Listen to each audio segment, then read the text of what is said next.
అమ్మకి మేము 5 బిడ్డలు అండ్ పురిట్లోనూ 1 year పెరుగో 2.5 years పెరుగో 3 బిడ్డలు చనిపోయారు. నాకు గుర్తెరిగి పొన్నూరులో నేను 6th class చదువుతున్నాను, 6వ తరగతి. అప్పుడు రమణ అనే ఒక అమ్మాయికి 2 years. రమణ అంటే మా ముగ్గురికి కంటే పెద్దది, మాకంటే పెద్దది, కళ్యాణ్ బాబు గారి పెద్దది, మాకంటే మధ్యలో పిల్ల.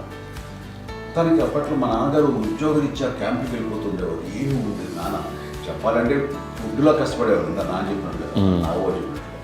కానీ ఇంటి బాధ్యత, ఇంటి పనులు, రోగాలు వచ్చిన రుషులు వచ్చిన హాస్పిటల్ తీసుకెళ్ళాలట ఏదైనా సరే అమ్మే పడేది. ఆ శ్రమ తీసుకున్న టైంలో అమ్మకి అసిస్టెంట్కి నేను సహాయపడుతుండేవాడు ఉండేవాడు. అమ్మ చూడరు, నాకు ఫ్రెండ్స్ ఆడుకోవడం అలా నిజంగా ఎప్పుడు నాకు గుర్తేది, నాకు తెలియదు ఫ్రెండ్స్తో తిరగడం అది సేపు అమ్మ పట్ల ఉండేవాడు. అలాంటి నేను ఆ పిల్లకి బ్రెయిన్ ఫ్యూర్ వచ్చింది. ప్రభుత్వ ఆసుపత్రి పొన్నూరులో ఆ పిల్లని చేర్పించినప్పుడు 2-3 days అయిన తర్వాత ఒక బ్యాడ్ న్యూస్ వినాల్సి వచ్చింది. తెల్లారికి కాన్షియస్ పోయింది, ఏం చేయాలో తెలియదు. అమ్మ వయసు చిన్నదే. ఇద్దరు తీసుకుని ఆ బిడ్డల్ని ఒళ్ళో పెట్టుకుని శవాన్ని, డెడ్ బాడీని రిక్షాలో ఇంటికి వెళ్ళాలి. ఇప్పటికీ నాకు గుర్తు ఆ విజువల్స్.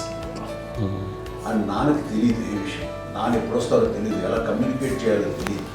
అది తీసుకుని వెళ్ళిన తర్వాత ఇంట్లో పడుకోబెడుతుంటే ఏం చేయలేదు. చుట్టుపక్కల ముస్లిం సోదరులు ఉండేవాళ్ళు, ఫ్యామిలీస్ అక్కడ.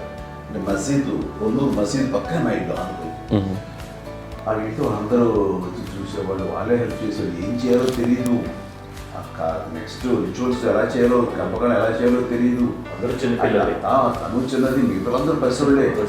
సో ఇలాంటి పరిస్థితుల్లో కమ్యూనికేషన్ చుట్టుపక్కల వాళ్ళు వీళ్ళు వచ్చి చేయాల్సిన కార్యక్రమాలు చేశారు.